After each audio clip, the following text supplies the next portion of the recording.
ഏറെ വിവാദമായ 52 വയസ്സുള്ള ഭാര്യയെ 28 വയസ്സുള്ള ഭർത്താവ് തലസ്ഥാനത്ത് ഷോക്കടിപ്പിച്ചു കൊലപ്പെടുത്തിയെന്ന കേസിൽ പുനരന്വേഷണം ആവശ്യപ്പെട്ട് പ്രതിയുടെ കുടുംബം 2020 ഡിസംബറിൽ തിരുവനന്തപുരം കാരക്കോണത്ത് ശാഖാകുമാരി എന്ന 52കാരി രാത്രി വീട്ടിൽ അലങ്കാര ലൈറ്റുകളിൽ നിന്നും ഷോക്കേറ്റ് മരിക്കുകയായിരുന്നു. തുടർന്ന് ഭർത്താവ് 28കാരനായ അരുൺകുമാർ അറസ്റ്റിലാവുകയും കൊലപാതക കേസിൽ പ്രതിയാകുകയുമായിരുന്നു. വീട്ടിലെ വൈദ്യുതാലങ്കാരത്തിൽ നിന്ന് ഷോക്കേറ്റെന്നായിരുന്നു ഭർത്താവ് അരുണിന്റെ മൊഴി. ആശുപത്രിയിൽ എത്തിച്ചപ്പോൾ മരിച്ചിട്ട് മണിക്കൂറുകളായെന്നായിരുന്നു ഡോക്ടർമാരുടെ മറുപടി. സമീപവാസികളും മറ്റുള്ളവരും മരണത്തിൽ സംശയം ഉന്നയിച്ചതോടെ പോലീസ് അരുണിനെ കസ്റ്റഡിയിലെടുത്തു. ശാഖാകുമാരിക്ക് കോടിക്കണക്കിന് രൂപയുടെ സ്വത്തുക്കളുണ്ട്. സ്വത്ത് മോഹിച്ചാണ് അരുൺ ശാഖയെ വിവാഹം കഴിക്കാൻ സന്നദ്ധത പ്രകടിപ്പിച്ചതെന്ന ആരോപണമുണ്ടായിരുന്നു. ഇപ്പോൾ ഈ കേസുമായി ബന്ധപ്പെട്ട് അരുണിന്റെ അമ്മയ്ക്കും മാതാപിതാക്കൾക്കും പറയാനുള്ളത് ഇങ്ങനെയാണ്. നമസ്കാരം.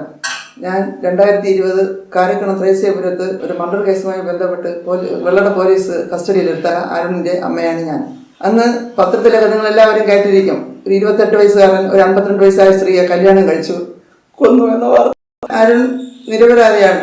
ഇങ്ങനെ ഒരു അവസ്ഥ ഈ ലോകത്ത് ആർക്കും ഉണ്ടാവരുത്. ഇതാണ് ചെയ്തുകൊണ്ട് ആരും വിശ്വസിക്കുകയില്ല. അവൻ അടുത്തറിയാന്നുള്ളവരാരും. എന്റെ ശേഷമാണ് അരുണിന് വേണ്ടി ത്രേസ്യപുരത്ത് വിവാഹ ഇങ്ങനെ പറഞ്ഞു. ഫോട്ടോ തന്നെ വിട്ടയച്ച് ഞാൻ ഇവിടെ വന്നു. അമ്മ പറഞ്ഞത് കൊച്ചിന് ഫോട്ടോ നോക്കിയിട്ട് ഏജ് കൂടുതലാണ് തോന്നുന്നത്. അപ്പൊ ആ ഏജ് എന്റെ മോനക്കാട്ടും 1 വയസ്സിനെങ്കിലും ഇളയതാണെങ്കിൽ നമുക്കൊക്കെ വണങ്ങും സ്വത്തും ഒന്നും ഒരു വിഷയമല്ല.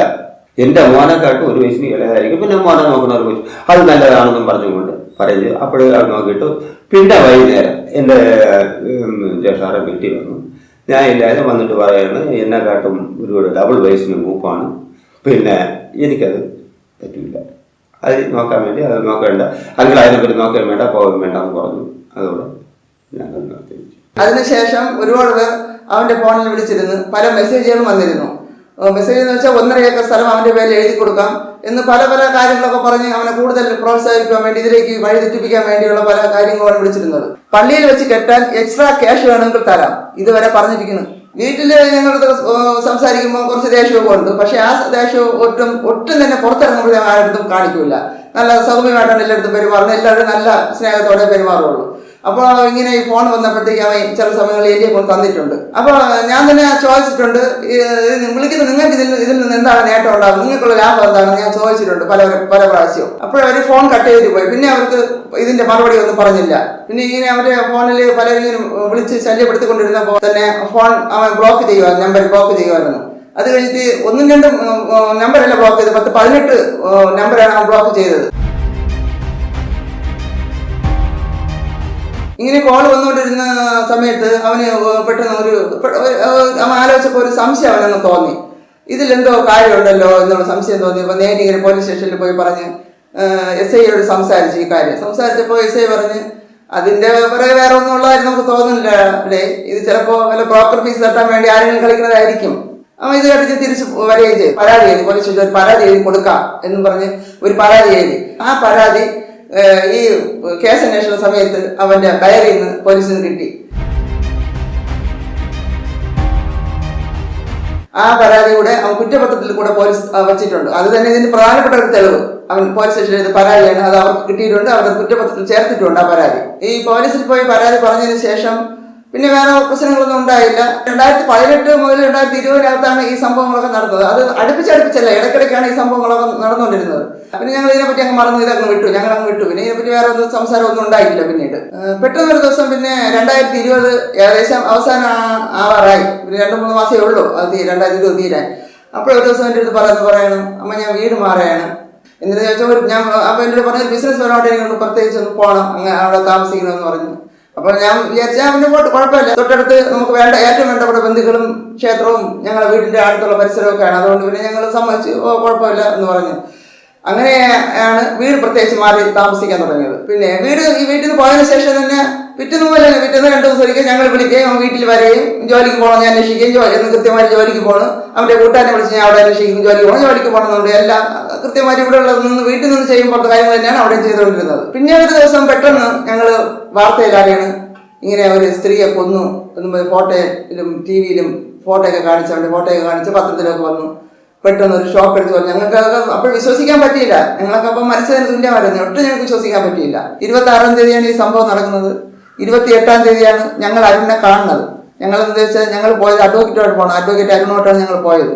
അഡ്വക്കേറ്റ് അകത്ത് കയറി അരുണിനെ കാണാൻ അകത്ത് കയറി അരുണിനോട് സംസാരിച്ചപ്പോൾ അരുൺ മറുപടി പറഞ്ഞതാണെങ്കിൽ ഇങ്ങനെയാണ്: സാർ, എനിക്ക് എന്തെന്നൊന്നും അറിഞ്ഞൂടാ, ഒരു കാര്യം ഇതിനെ പറ്റി ഞാൻ ഒരു കുറ്റം ചെയ്തിട്ടില്ല എന്നാണ് അഡ്വക്കേറ്റിനോട് പറഞ്ഞത്. അത് പോലീസിന് മുമ്പ് വെച്ചാണ് അവൻ പറയുന്നത്. ഇതിന്റെ പിന്നിൽ നിന്നുള്ള ലക്ഷ്യം എന്താണെന്ന് നമുക്ക് മനസ്സിലായില്ല. അപ്പൊ നമ്മൾ അഡ്വക്കേറ്റ് ആണ് നമ്മളടുത്ത് പറഞ്ഞത്, ഈ കേസ് ഇങ്ങനെ വന്നാലേ ഈ സ്വത്തുക്കളെല്ലാം ആ ബന്ധുക്കൾക്ക് പോവുള്ളൂ എന്നാണ് അഡ്വക്കേറ്റ് പറഞ്ഞത്. പിന്നെ ആരോ ഒരാൾ ഒരു ചാനലിൽ ഇടയ്ക്ക് പറയുന്നതായിട്ട് ഇതിനു മുമ്പേ ഈ പയ്യൻ ഈ സ്ത്രീയെ കൊല്ലാൻ ശ്രമിച്ചു വന്നു.